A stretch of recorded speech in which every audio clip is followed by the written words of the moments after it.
놀라움을 가져다 드리기 위해서는 이 자리에서 밝히면 안 된다고 생각합니다. Vous n'aurez que plus de plaisir à le découvrir. 나중에 읽게 되시면은 그게 훨씬 더 지금 질문하신 분께서도 즐거우실 수 있는 길이라고 생각합니다. Mais ce que je peux vous dire, c'est que je vais terminer la dernière page d'écriture ici à Séoul, dans mon hôtel, demain ou après-demain. 근데 한 가지 말씀드릴 수 있는 거는 제가 원고를 완전히 다 끝내는 것이 아마 내일이나 내일 모레가 될 것 같습니다. 이곳 서울 제 호텔 방 안에서가 될 것 같습니다. Parce que mes livres sortent tous les 1er octobre, et donc c'est en mai que je termine de les écrire. 항상 저의 작품들은 매년 10월 1일에 출시가 되기 때문에 저는 보통 5월 말까지는 그 완성을 시키는 편입니다. En France, c'est toujours le 1er octobre. 프랑스에서는 이 10월 1일이라는 날짜가 항상 지켜지고 있습니다. 다음 질문 받겠습니다.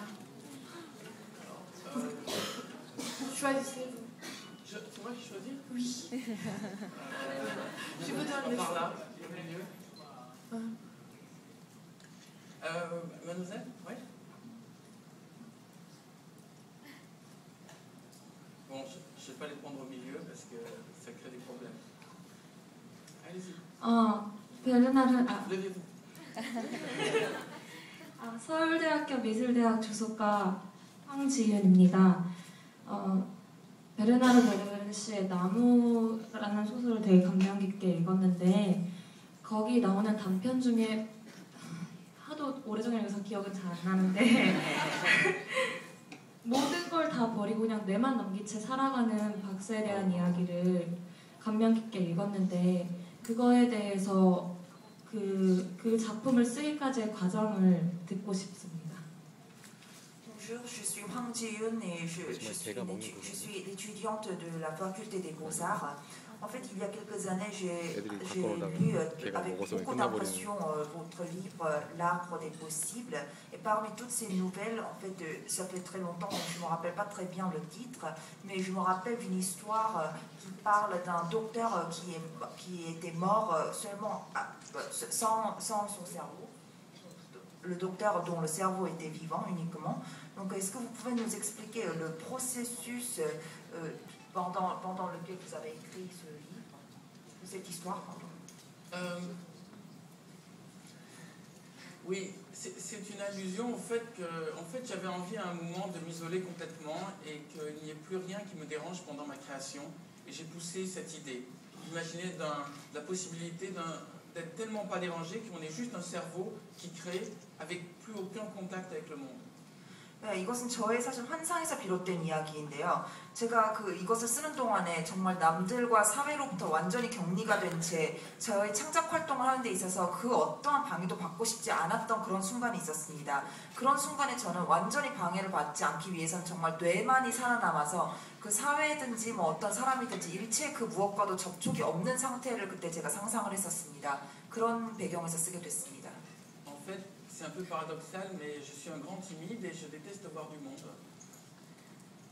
사실 좀 역설적이지만은 제가 굉장히 좀 낯을 가리는 편입니다. 그래서 사람들을 만나는 거를 좀 꺼려할 때가 있습니다. Et c'est pour me soigner que je viens vous voir. 그렇지만은 여러분들을 이렇게 오늘과 같은 자리에서 만남으로 인해서 저 자신이 치료가 되는 것 같아서 매우 좋습니다. Mais maintenant ça a changé. Plus il y a de monde, plus je suis content. 근데 이제 요즘에는 성격이 좀 바뀌어가지고 사람들이 더 많으면 많을수록 저도 더 행복하고 만족스럽고 그렇습니다. Mais longtemps j'étais un individu solitaire qui n'aimait pas, qui avait très peur d'aller vers les autres.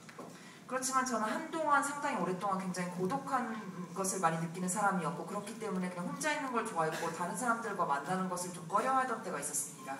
Et l'écriture m'a aidé à exprimer cette peur et à la surmonter. 그런데 글쓰기라는 행위가 저의 이러한 두려움을 바깥으로 표출하는 동시에 또 두려움을 이겨내는데 큰 도움이 되었습니다. D'ailleurs, dans la nouvelle, ça finit mal, ce qui montre bien que vivre seul coupé du monde n'est pas une solution. 그리고 이제 지금 말씀하신 스토리에서 보시듯이 결국적으로 그렇게 사회와 단절돼서 이렇게 따로 살면 그 결과가 이렇게 별로 행복할 수가 없기 때문에 결국은 모든 사람들과 어울려서 행복하게 사는 것이 좋은 방법이라고 생각을 합니다. Je crois qu'on a besoin des autres et qu'on s'enrichit tous au contact des autres. 저는 우리 모두에게는 다른 사람들이 다 필요한 존재라고 생각을 하고 또 그들과의 어떤 연락이나 그 관계를 이어나가면서 사는 것이 중요하다고 생각합니다. Et actuellement, j'ai besoin même d'avoir des gens autour de moi quand je crée. Donc je travaille au café, dans un café où il y a plein de gens qui passent et je les regarde et ça m'aide plutôt à écrire. 그리고 현재는 저는 심지어 그 창작 활동을 하면서조차도 그 다른 사람들을 필요로 하는 경우가 많습니다. 제 자신이. 그렇기 때문에 보통 저는 카페에 가서 글쓰기 작업을 많이 하고 옆에서 오래 사람들이 돌아다니고 움직이는 것을 보면은 저의 창작에도 도움이 더 될 때가 많습니다. Autre question? 또 다른 질문.